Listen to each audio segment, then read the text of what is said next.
কলকাতায় ফের অস্ত্রের কারবার, আরো গ্রেফতার। এজেসি বোস রোডের হোটেলে কলকাতা পুলিশের এসটিএফ তারা হানা চালায়। স্পেশাল টাস্ক ফোর্স হানা চালিয়ে বেনিয়াপুকুর থেকে মোহাম্মদ ইলিয়াস নামে ক্যারিয়ারকে গ্রেফতার করে।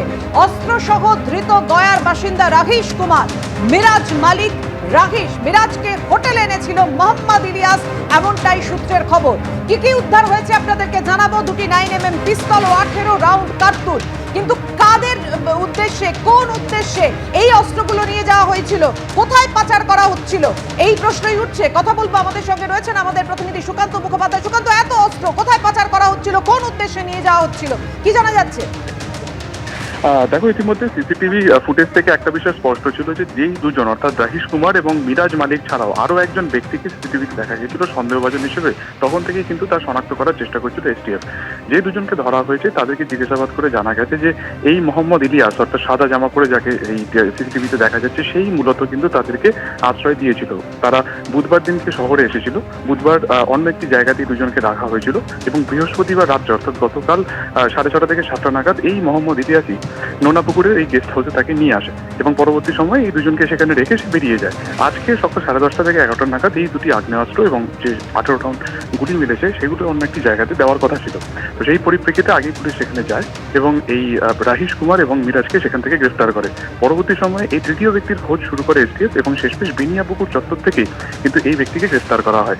আদতে এই কলকাতারই বাসিন্দা, বেনিয়াপুকুর অঞ্চলেরই বাসিন্দা। কতদিন ধরে সে এই ধরনের কাজ করছে বা বিহার থেকে যারা এখানে আসতো তাদেরকে হাইড আউট করতে সাহায্য করতো কিনা, সবটাই দেখা হচ্ছে। আজকে যেহেতু 3 জনকে আদালতে তোলা হলে 31শে ডিসেম্বর পর্যন্ত পুলিশ হেফাজতের নির্দেশ দেওয়া হয়েছে। ধন্যবাদ তোমায়।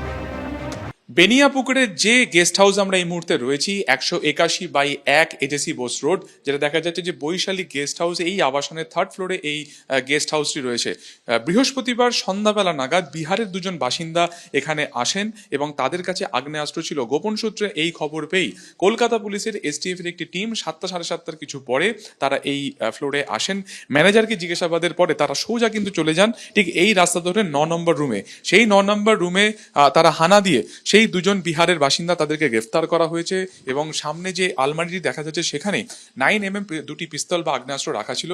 এর সাথে 18 রাউন্ড কার্তুজ তাও কিন্তু ইতিমধ্যে বাজেয়াপ্ত করা হয়েছে।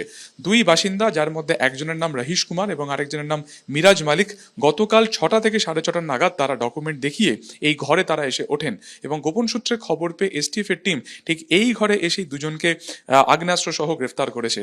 পুলিশ সূত্রে যেটা জানা যাচ্ছে বা এসটিএফ সূত্রে যেটা জানা যাচ্ছে যে এই আগ্নেয়াস্ত্র নিয়ে তারা মূলত কলকাতাতে এসেছিল ঠিক একদিন আগে এবং আজকেই এই আগ্নেয়াস্ত্র কিন্তু অন্য একটি জায়গাতে ডেলিভারি করার কথা ছিল। কোথায় ডেলিভারি করার কথা ছিল পুরোটা কিন্তু খতিয়ে দেখছেন এসটিএফ এর তদন্তকারীরা। গতকালকে এই দুজন কখন এসে? ওনারা এসে ধরো এই 6:15 থেকে 6:30টার মধ্যে এসছে। তো ওনাদের সঙ্গে 3 জন ছিল। তো 3 জনের মধ্যে যে এসছে সে বলল 2 জন থাকবে, আমি চলে যাব। আচ্ছা, দিয়ে রুম দেখিয়েছে আর দিয়ে 1200 টাকা রুমের রেট বলেছিল। দিয়ে 1200 টাকা 100 টাকা অ্যাডভান্স দিয়েছে আর 1100 টাকা ডিউ আছে।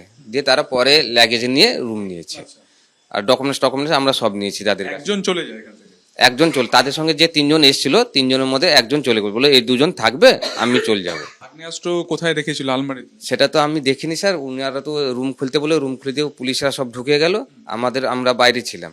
একজন যে চলে গেল, যে দুজনকে নিয়ে এসেছিল, সে তাকে পরবর্তীকালে আর এসেছিল? না, উনি আসেননি আর। যে নিয়ে এসেছিল তাকে কখনো এর আগে দেখেছে? না। দুজনকে গ্রেফতার করা হলো, সেই দুজনকে যারা বা একজন ব্যক্তি যিনি নিয়ে এসেছিলেন তার এখনো পর্যন্ত কিন্তু ট্রেস পাওয়া যাচ্ছে না। সিসিটিভি ফুটেজ খতিয়ে দেখে তারও সন্ধান চালাচ্ছেন কিন্তু তদন্তকারীরা। ক্যামেরা সন্দীপ পালের সঙ্গে সুকান্ত মুখোপাধ্যায়, এবিপি আনন্দ, কলকাতা।